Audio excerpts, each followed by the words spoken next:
বাংলার এক ভুলে যাওয়া গ্রাম, যেখানে সূর্য ডুবে গেলে কেউ জানলা খুলে রাখে না, কারণ ওখানে আছে খয়ের বন, যে বনে মানুষ একবার প্রবেশ করেছে আর কোনোদিনও ফিরে আসেনি জীবিত।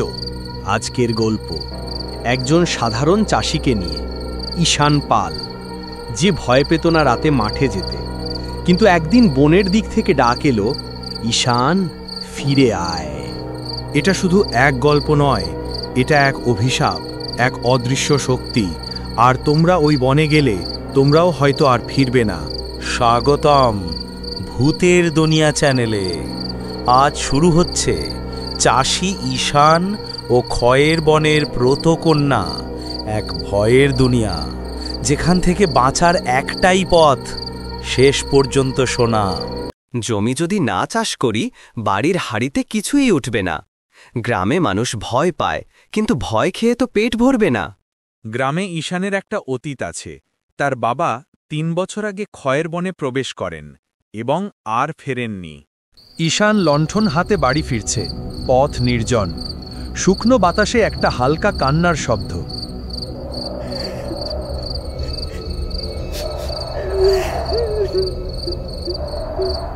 কে, কারা আছো ওখানে? ঠিক তখনই এক অদৃশ্য কণ্ঠ শোনা গেল।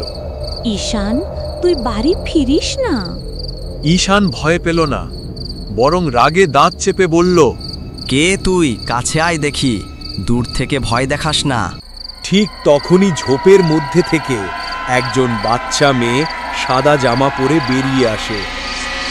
চোখ নেই, শুধু বড় বড় দুটো গর্ত মুখের পাশে, রক্ত লেগে।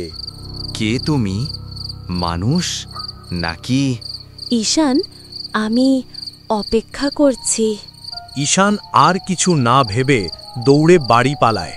তার মা শোভা পাল মাটির চুলার পাশে বসে। কি হয়েছে? এমন করে দৌড়াচ্ছিস কেন ঈশান? মা, খয়ের বনের দিক থেকে একটা মেয়ের ছায়া কথা বলল। ঈশানের মা থমকে যায়। মেয়েটা কি সাদা কাপড়ে ছিল? হ্যাঁ। সর্বনাশ, ওকে দেখলে আর বাঁচা যায় না রে। ও খয়ের বনের প্রেত কন্যা। 15 বছর আগে খয়ের বনের পাশে থাকতো এক মেয়ে, তার নাম ছিল জয়ন্তী। রূপে সুন্দর, কিন্তু দুর্ভাগ্যা। এক রাতে তার মৃত শরীর পড়ে থাকতে দেখা যায়। চোখ নেই, শরীরে আঁচড়। গ্রাম বলে তার আত্মা আজও খয়ের বনের পথ চেনে। যাকে ডাকে সে আর ফিরতে পারে না। বাবারও তো এমন হয়েছিল। এটা কি সেই প্রেত কন্যা ছিল? আজ রাতটা দরজা খোলা রাখবি না, যাই হোক বাইরে যাবি না। কিন্তু ঈশানের মন অন্যদিকে।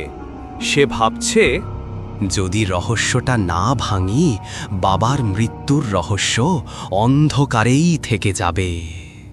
সেদিন রাতে ঈশান যখন বারান্দায় একা বসে, ঠিক তখনই ঈশান শিউরে ওঠে। তার সামনে লণ্ঠন হাতে সেই মেয়েটা।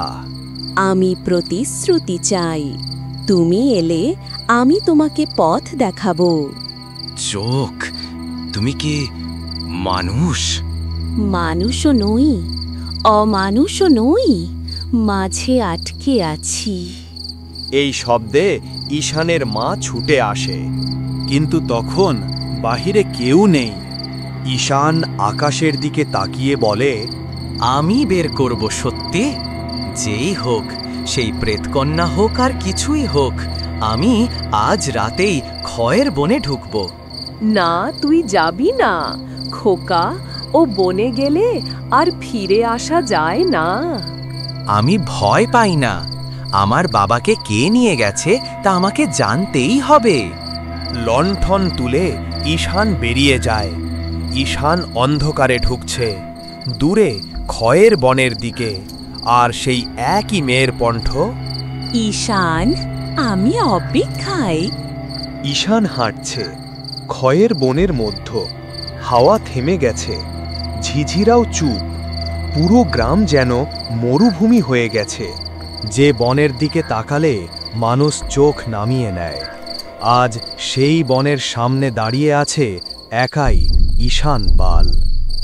ঈশান এগোতেই মাটির নিচ থেকে হৃৎস্পন্দনের মতো শব্দ উঠছে। ঈশান থামে। তার মুখে ভয় নেই, শুধু জেদ।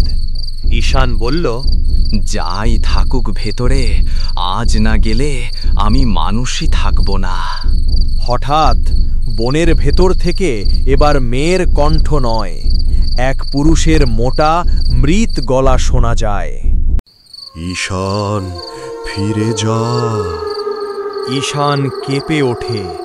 এটা মেয়ের কণ্ঠ নয়, কেউ একজন, ভারী, গভীর, মরে যাওয়া গলা। কে কে তুমি? বনের ভেতর থেকে কালো ধোঁয়া বের হয়, আর ধোঁয়ার ভিতর এক ঝলক মুখ, একটা মানুষের ছাইয়ের মতো মুখ। মুখটা ঠিক ঈশানের বাবার। গলার ভেতর থেকে ফাটল ধরা শব্দ। আমাকে অনুসরণ করিস না, এ পথে এলে একবারেই শেষ হয়ে যাবি। ঈশান থেমে যায়, চোখ ছলছল, কিন্তু গলা শক্ত। বাবা, তুমি সত্যিটা বলো, তোমাকে কে নিয়ে গেছে? ওই মেয়েটা নাকি আরো কিছু আছে ভেতরে? হঠাৎ ঝড়ের মতো বাতাস উঠল। ঈশানের বাবার মুখ ধীরে ধীরে বিকৃত হতে থাকে। চোখ দুটো ফাঁকা, মুখ ছিঁড়ে যাচ্ছে। সত্যিটা বনের ভিতর নয়, সত্যিটা তোর পিছনে দাঁড়িয়ে আছে। ঈশান ভয়ে ধীরে মাথা ঘোরায়, দেখে তার পেছনে সেই সাদা মেয়েটা দাঁড়িয়ে।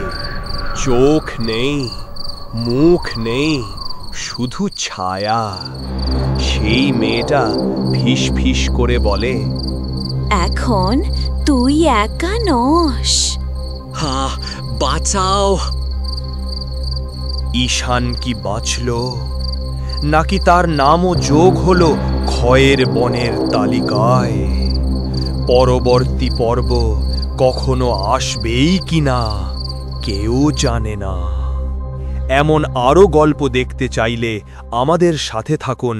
ভূতের দুনিয়া চ্যানেলকে সাবস্ক্রাইব করুন।